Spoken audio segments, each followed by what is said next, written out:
Da-ba-da-da. Yeah. So 6 episodes in, and I still don't have a standard intro. Usually there's some some theme music, little clean branded moment. There's some sound that tells you, all right, this is the show. Somebody planned this. There is probably a producer somewhere with a clipboard and emotional stability. But I don't have that yet. We're getting there.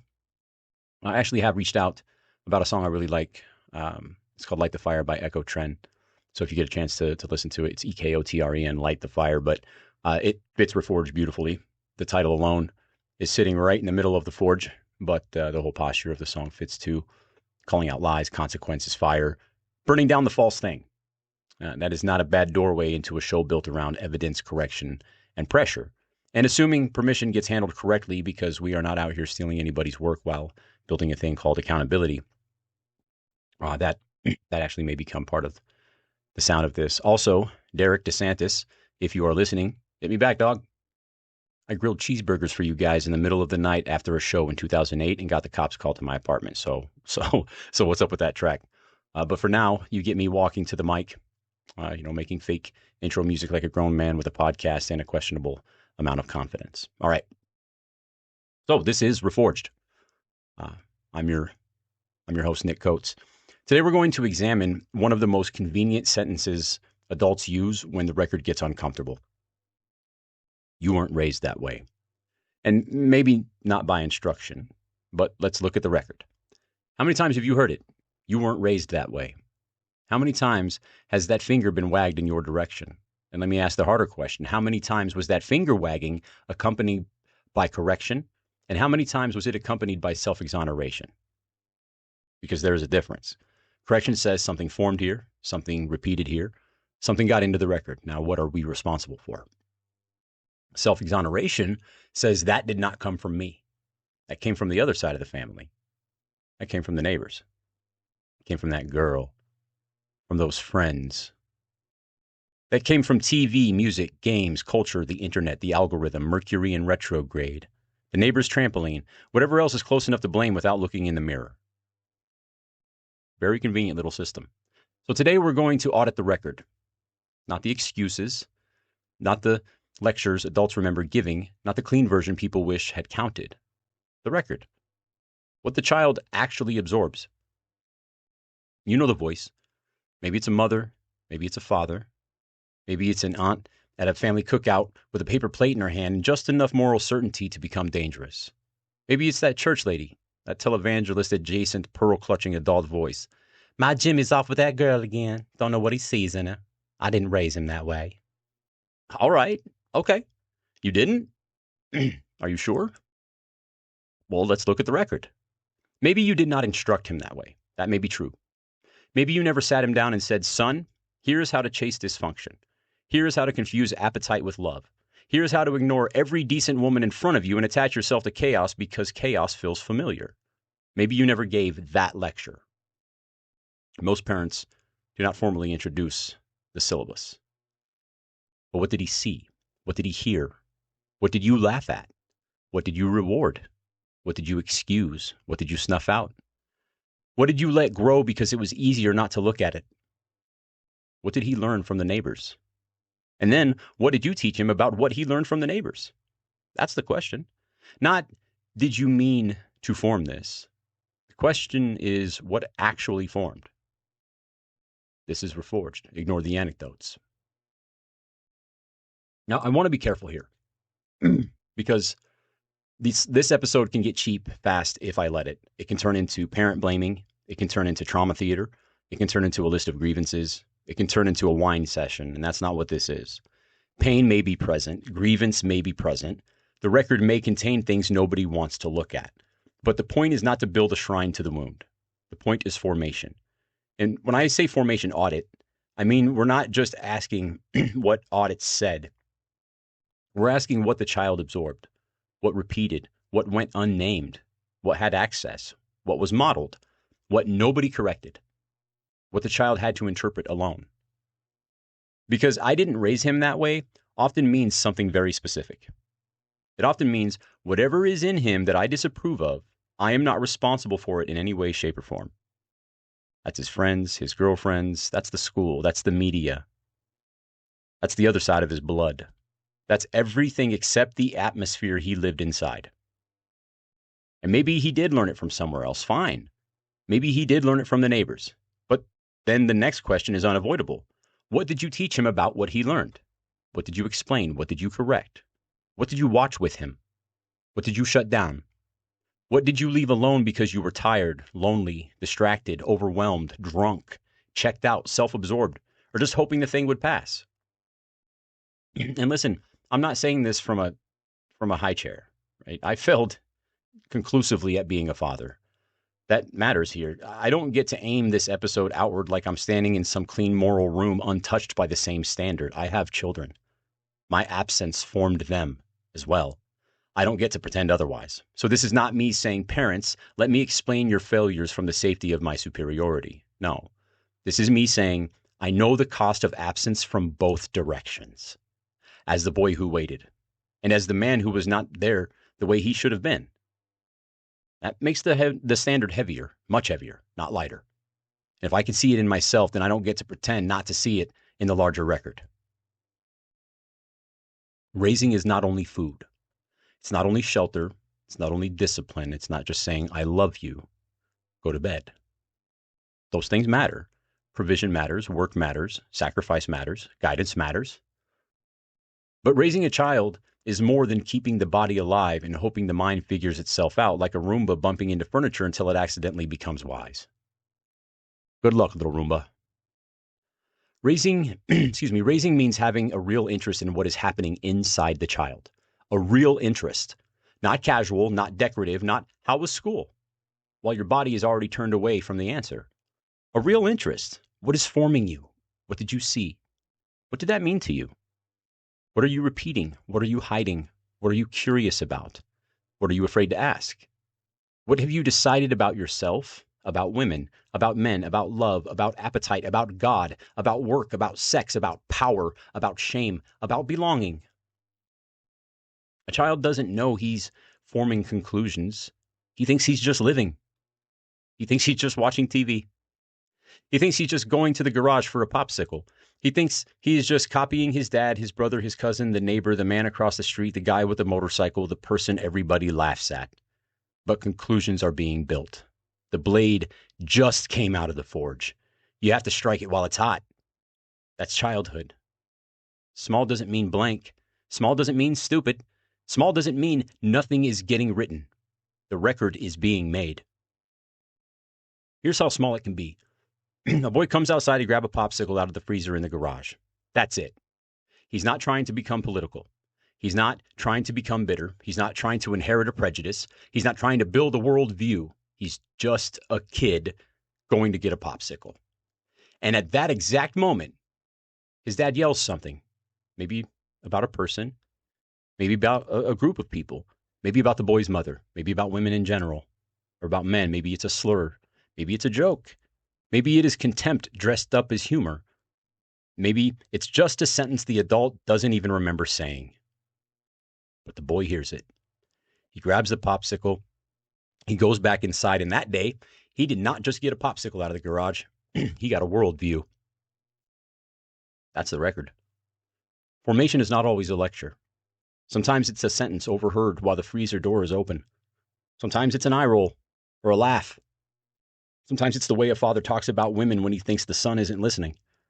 Or maybe it's the way a mother talks about men when she thinks the child doesn't understand.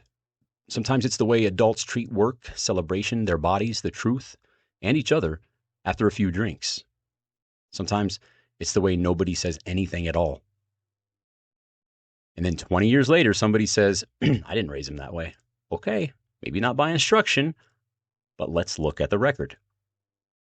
Here's another one. The kid watches his old man drink, not in some dramatic after-school special way, not necessarily screaming, not necessarily violence, just the ritual, the cup, the table, the slam, the swig. And now that kid goes through life doing the same thing, first with juice, everybody thinks it's cute, then soda, then beer, then whiskey. Every time he takes the cup, slams it on the table, and then he drinks. Why? It's just something my old man used to do. Is it small, maybe? Is it harmless? Quite possibly. But maybe not. Because juice, soda, beer, whiskey, same gesture, different consequence.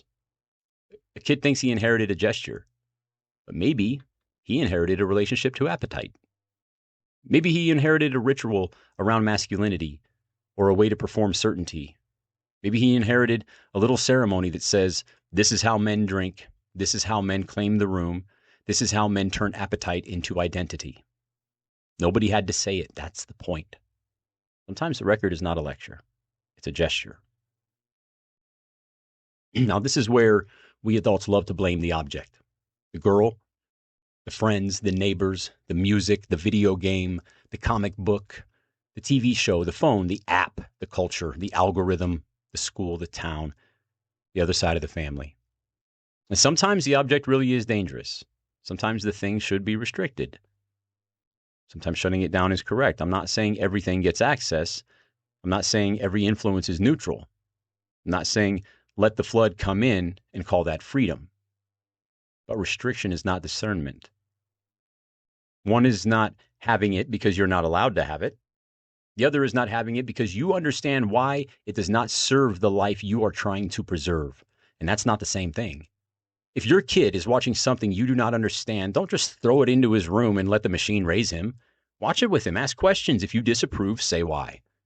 If it needs to be shut down, shut it down. But explain the standard. Not to become his friend, to become his guide. Because I said so, that might control the moment, but it doesn't necessarily build discernment. Eventually, the child will be outside your reach. The phone will be in his hand. Eventually, the friend group has influence. The bedroom door closes. Eventually, he's old enough to access things you didn't prepare him to govern. And then the question isn't, did you control every influence? You can't. The question is, did you teach discernment before the flood arrived? So I'm going to take a quick break. No commercial, obviously, no sponsor, nothing cute, just a breath. And when I come back, I'm going to turn the record inward. Because this can't stay as an argument about parents, media, neighbors, culture, or everybody else's house. If I'm going to say, let's look at the record, then I have to be willing to read mine too. Quick break. Be right back. Cue intro music. All right. A few years back, I was sitting on a couch visiting my mother. My nephew was sitting next to me. He must have been 3 or 4 years old. And when I shifted my legs to cross them, he shifted his. When I put my hand on my chin, he did the same thing. I noticed every move I made, he copied. I already knew he admired me. He wanted to ride in my pickup. He wanted to help me with chores. He wanted to be around me. But in that moment, I became aware of how intensely he was watching. Not casually, not like background noise. Watching, studying, absorbing. And then I thought about myself, because I was watching too.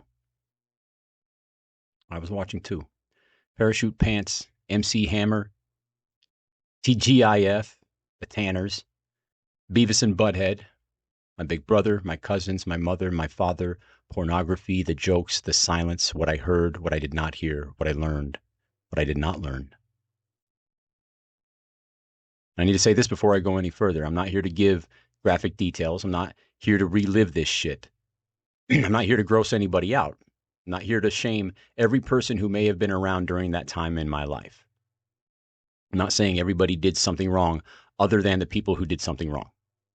This isn't prosecution by proximity. This is a formation audit. I'm going to name formation.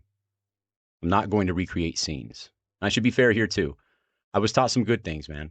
I was taught to be polite, say please, say thank you, respect your elders, use manners. Don't act like nobody taught me anything. That wouldn't be true. That's the point. A child can be taught manners and still be formed by chaos. A child can know how to say please and thank you and still have no idea what to do with appetite, exposure, instability, fear, secrecy, or adult contradiction. A child can be instructed in politeness and still learn survival. And one of the things I learned was how to become a chameleon. Read the room. Match the energy. Become funny if funny keeps you safe. Become quiet if quiet keeps you safe. Become sharp if that gives me control. Agreeable if need be. Become whatever the room seems to require. That's not nothing. That's formation. And later, if a man isn't careful, he can confuse that adaptation with personality.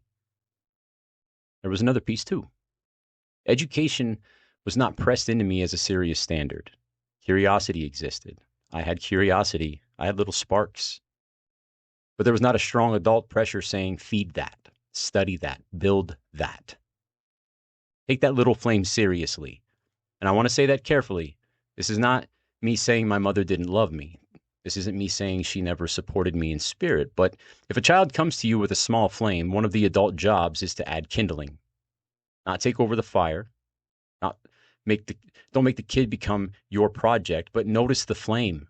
Protect it from the wind. Make it something useful. Help it grow. And a lot of the time, what I remember was more like, oh, that's neat. Or some kind of negative critique. Or just not enough interest to make the spark feel like it even mattered. And that forms a child too. Not only what adults attack, but what they fail to feed. Not only what they prohibit, but what they never help become real. And that's one of the reasons. That's one reason that Kelly's support later felt so different. It wasn't rescue, it was runway. She saw a flame and gave me room to build around it. And that doesn't belong here as a whole separate episode. We already talked about the runway, but the contrast matters. Sometimes a man doesn't realize how little kindling he got until someone finally gives him space, trust, and oxygen. So, start with television. TGIF, those primetime sitcom families, the Tanners, the Winslows, the Huxtables. Those living rooms where by the end of the episode, a solution was found. A lesson was learned. Somebody apologized. Relationships were repaired. The house reset itself. The music came in. Everybody hugged. Credits rolled. And that world represented something I could see, but I didn't understand. Safety, maybe, normalcy, structure, innocence. I don't know if I had the right words then. I just knew what was happening on TV was not what was happening in my neighborhood. It wasn't what was happening in the private record. And I don't want to overstate this like I was sitting there at 6 years old conducting a sociological analysis of American family sitcoms. I was a kid watching Full House, not writing a dissertation with a juice box, but the contrast landed. On TV, there was a resolution. In real life, there was exposure. On TV, adults explained. In real life, adults often did not. On TV, the child was confused for 22 minutes and then guided back into the family structure.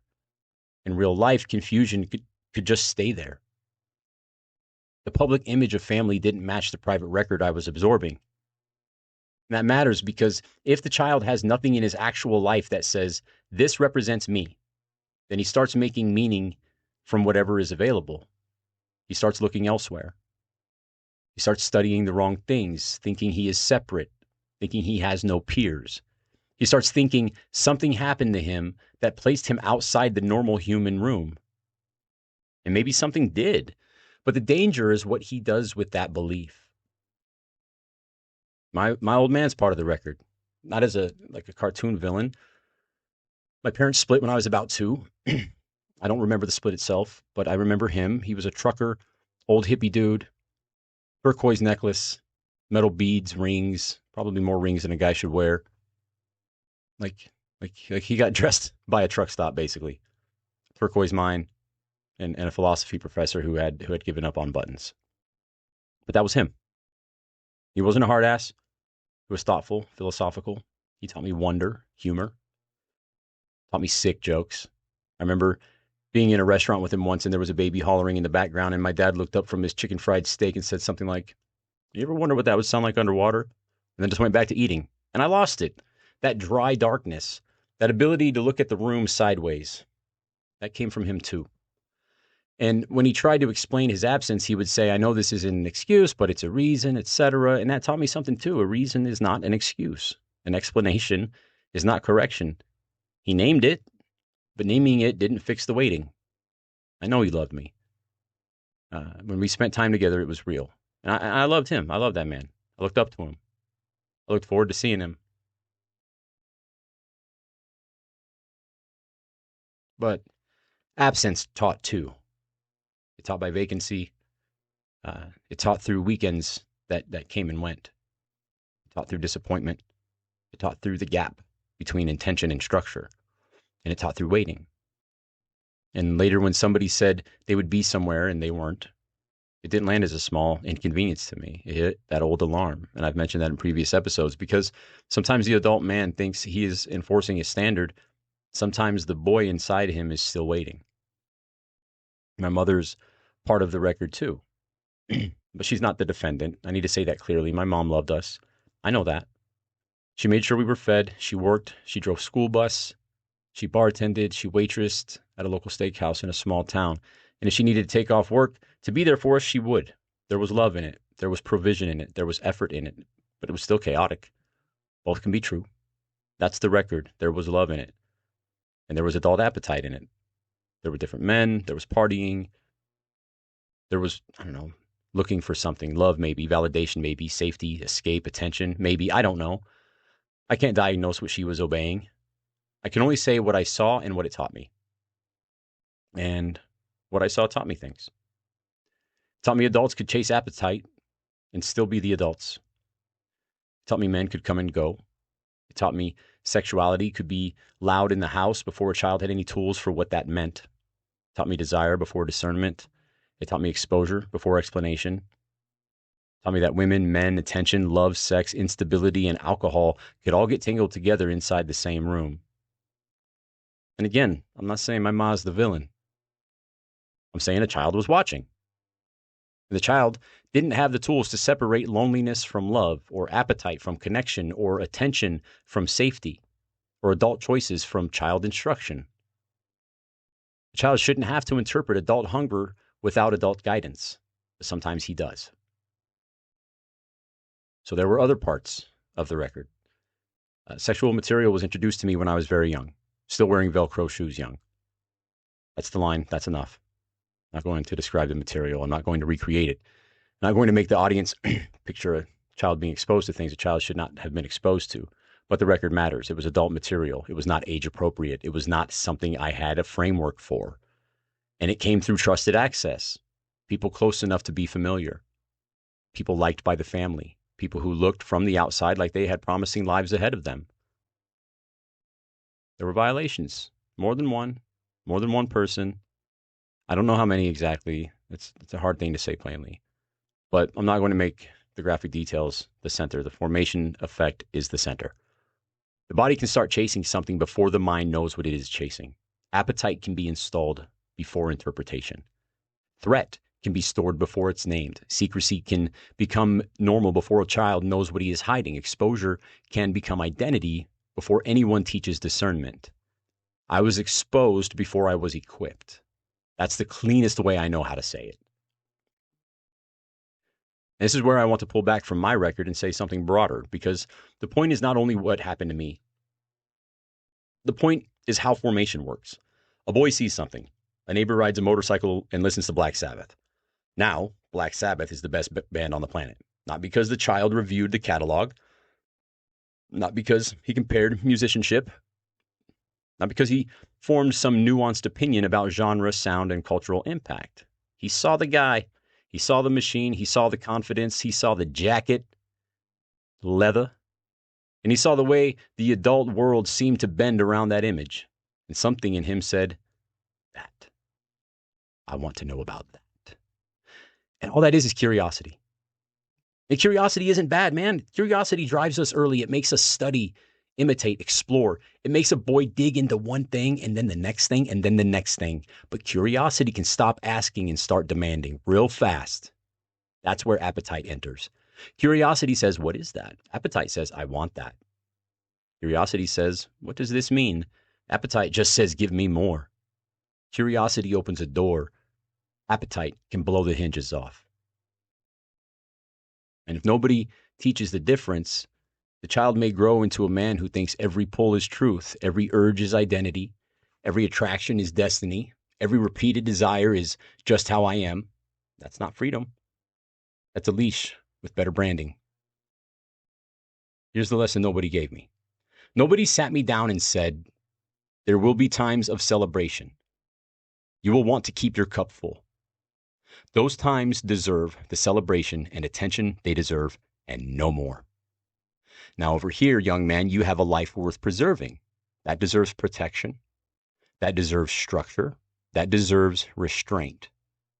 This deserves your attention after the music stops, after the bottle is empty, after the joke lands, after the desire passes, after the room stops clapping. Nobody taught me that off switch. And it was that simple. Not just don't do that. Not just that's wrong. Not just you will get in trouble.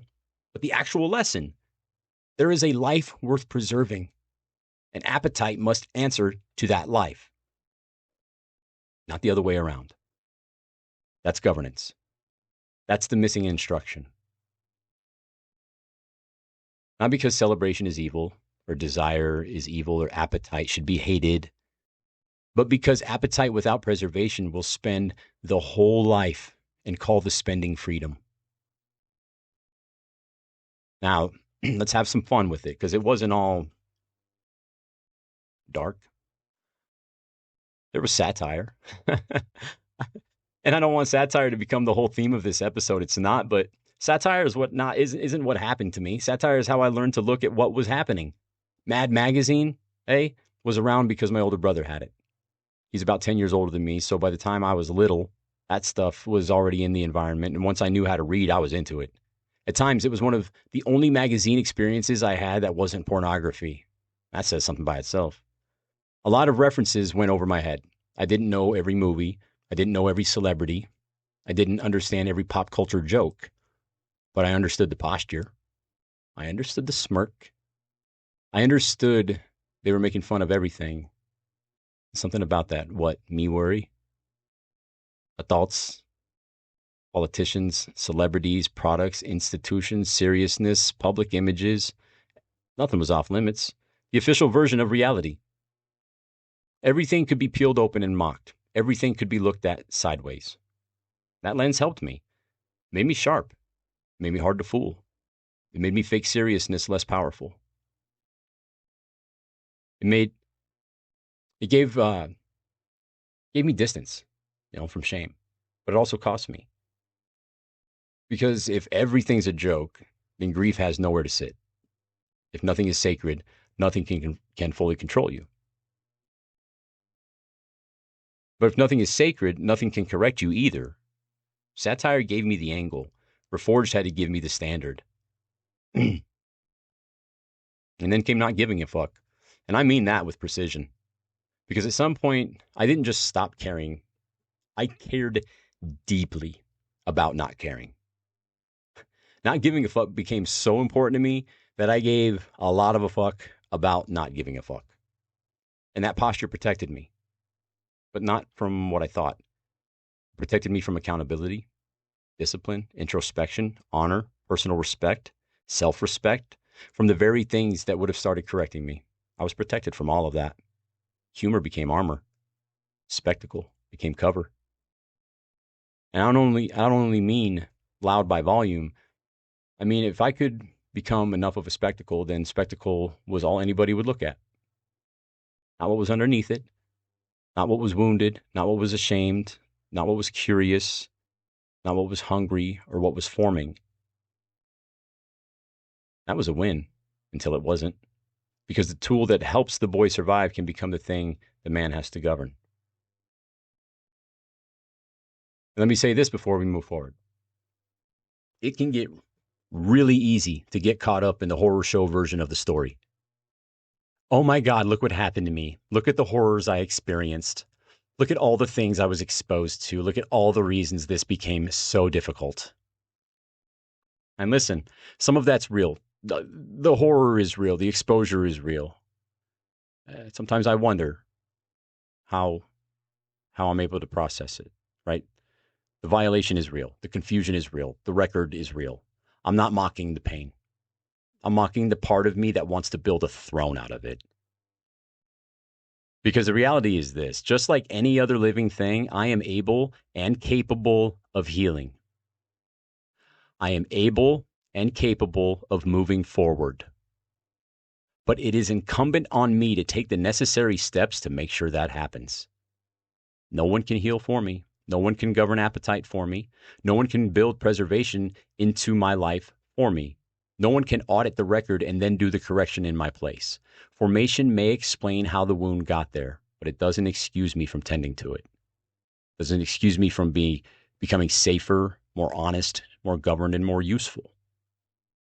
I can name the horror without worshiping it. I can honor the wound without obeying it. I can tell the truth without building a home there. That's the work. All right, I want to take one more quick break. Again, no commercial, no gimmick, just a reset. Because the next part matters. If all we do is name what formed us, we can still hide inside the story. So when we come back, the question changes. Not just what happened, not just who failed, but what are you responsible for now? Quick break, right back. Theme music. Welcome back to Reforged. This is the part that gets complicated. All right, stay with me. The deeper you look at formation, the easier it is to slide into one of two lazy conclusions. Either everyone is guilty or everyone is innocent. Both are too easy. Everyone is guilty can become contempt. Everyone is innocent can become permission. Neither one is clean enough for the work. Maybe the more honest line is this: we are all guilty and innocent, not in the same way, not to the same degree, not with the same consequences. Don't flatten it. But there is something in that tension. The child is innocent in what he absorbs. The adult becomes responsible for what he keeps obeying. The parent may not be the author of every influence, but the parent is still responsible for what he repeatedly models, excuses, refuses to explain, refuses to correct, or refuses to inspect. The man may have been formed by forces he did not choose, but once he can see the pattern, responsibility enters the room. That's Reforged. Compassion without permission. Responsibility without pretending formation doesn't matter. Now, eventually, consequence became real enough that I couldn't keep performing my way around it. Prison was the first real beacon, not because prison saved me, not because it made me noble, not because it has some magical moral property, but because in that environment, the thought became unavoidable. There's got to be a way out of this. And I don't mean a way out of prison. I mean a way out of self-destruction, a way out of the operating system, a way out of the current way of navigating, a way out of my own apparent insistence on destroying myself. Prison forced me to see that consequence is real. It also forced me to see that I was not unique. That was fucking tragic. My story was not as rare as my isolation has made it feel. Different details, different charges, different wounds, different appetites, but men everywhere were carrying records they had never audited. Men everywhere had explanations they were using as fences. Men everywhere were trying to survive machinery they didn't know how to govern. And that didn't excuse me. It located me. Because the moment you realize you are not uniquely doomed, you also lose the privilege of pretending nobody can understand the work. So later, after prison, after work, after reentry, after the dealership, after the local company, after legal pressure, after the collision, after all the machines started showing themselves, the old lens came back. The satire lens, the contradiction lens, the wait a minute, that's not what you are presenting lens. I started looking at sales, advertising, workplaces, masculinity, recovery language, accountability language, ethics, brotherhood, all of it. And I kept seeing the same thing. What you are presenting is not what the record shows. At first, I wanted to expose it. That's honest. I wanted to take the thing they lied about and turn it into the truth. An ethical alternative, a better version, a business that actually did what the other people claimed to do. And that impulse mattered. It wasn't everybody has to pay his vengeance. It was, we are not making me the only accountable man in the room. But the correction had to turn back on me too, because seeing contradiction is not the same as building the alternative. Exposing hypocrisy is not construction. Being right isn't the same as being governed. I've said it many times. So the line became cleaner. Preserve what was real, correct what was false, build the better alternative. That's Reforged. Not me becoming less sharp, me putting governance on the blade. Satire showed me the contradiction. Reforged asks, what correction requires? So bring it back to the listener, you. Because if this episode stays only about my childhood, it misses the point completely. Look at your life. Look at it. Look right fucking at it. Tell me you see nothing familiar in this story. And if you truly do not, maybe Reforged is not for you. Or I'll probably see you next week. Because if you do see something, don't just nod. Audit the record. Not to blame everybody, not to excuse yourself, not to prosecute your parents or whoever, not to turn your childhood into a shield. Audit the record so you can stop obeying what was installed without your permission. What did you absorb? What did you see? What did adults laugh at? What did they excuse? What did they call normal? What did they refuse to explain? What did you copy because you thought copying was belonging? What did you mistake for manhood? What did you mistake for love, for freedom, appetite, identity? And then the Reforged question comes back. What are you responsible for now? Not what formed you, not only who failed you, not only what you survived. What are you responsible for now? Call a man. Your brother, your best friend, your father, if that's possible, your son, if you have one, a man you keep meaning to check on, a man who needs more than memes, sports talk, and silence from you. Call him and start figuring out how to be there better for each other. Not in some fake sentimental way, not to perform vulnerability like a costume. Just begin. Check in on your kids, not with interrogation, with interest, real interest. What are they watching? What are they repeating? What are they curious about? What are they afraid to ask? What do they hear that you never explained? What do they learn from the room that you never intended to teach? Teach discernment. Define one thing worth preserving. Correct one repeated input. And go learn something outside this episode. Something. Don't let this be another intense hour, however long this episode is, of content that makes you feel awake and then changes nothing.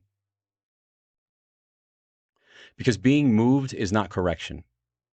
Being touched is not correction. I'm happy if it moves you. I'm happy if you're touched by these words. But being understood, feeling seen, none of that is correction. Correction is construction. What changed? You weren't raised that way? Maybe. Maybe not by instruction, but let's look at the record. And then let's ask the only question that matters now. What are you responsible for?